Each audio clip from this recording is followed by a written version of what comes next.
நான் பூ கட்டுறத பார்த்துட்டு நெறைய பேர் சொல்லுவாங்க, "நானும் தான் பூ கட்டணும்னு நெனைக்கிறேன். எனக்கும் ரொம்ப ஆசையா இருக்கு. பட் என்னால கட்ட முடியல. நான் கட்டும்போதெல்லாம் அந்த நூல் வந்து பூவ அறுத்து விட்டுருது. எப்படின்னு தெரியல." அப்படின்ற மாரி நெறைய பேர் சொல்லுவாங்க. இதே மாதிரி தான் நானும் யோசிச்சிருக்கேன். யாராவது பூ கட்டும்போது எப்படி கட்டுறாங்கன்னு தெரியல அப்படின்ற மாரி, இத எப்படியாவது ட்ரை பண்ணி கண்டிப்பா நம்மளும் கட்டணும் அப்படின்னு யோசிச்சேன். அப்படி யோசிச்சு நான் ஃபஸ்ட்டு பூ கட்ட ட்ரை பண்ணது எப்ப அப்படின்னா, 12த் படிக்கும்போது தான். அ ஃபஸ்ட்டு ஈக்கக்குச்சி, காகிதம், கருவ இலை இதெல்லாம் வச்சு தான் ட்ரை பண்ணிட்டுருந்தேன். அதுக்கப்புறமா தான் இப்போ நான் கட்டிட்டுருக்கேன் இல்லையா?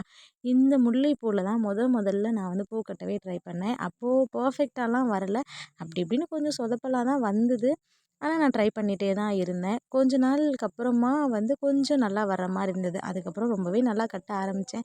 எல்லாருமே வந்து "நல்லா கட்டுறீங்க" அப்படின்னு சொல்ற அளவுக்கு கட்ட ஆரம்பிச்சேன். ஆனா நான் ஒவ்வொரு டைமும் வந்து கண்டிப்பா அது முடியும், முடியும் அப்படின்ற மாதிரி ட்ரை பண்ணிட்டே இருந்தேன். அதனால தான் கொஞ்சம் பெர்ஃபெக்ட்டா கட்ட முடிஞ்சது. அதுக்கப்புறம் எல்லா பூவுமே கட்ட ஆரம்பிச்சுட்டேன். மல்லிகைப்பூ, கனகாமரம், பிச்சிப்பூ இந்த மாதிரி என்ன பூ குடுத்தாலும் கட்டலாம் அப்படின்ற ஒரு அளவுக்கு நான் வந்து பூ கட்ட ஆரம்பிச்சுட்டேன். ஸோ முடியாதுன்னு நெனச்சு நான் அப்பயே விட்டுருந்தேன்னா, கண்டிப்பா இவ்வளோ தூரம் என்னால வந்திருக்க முடியாது.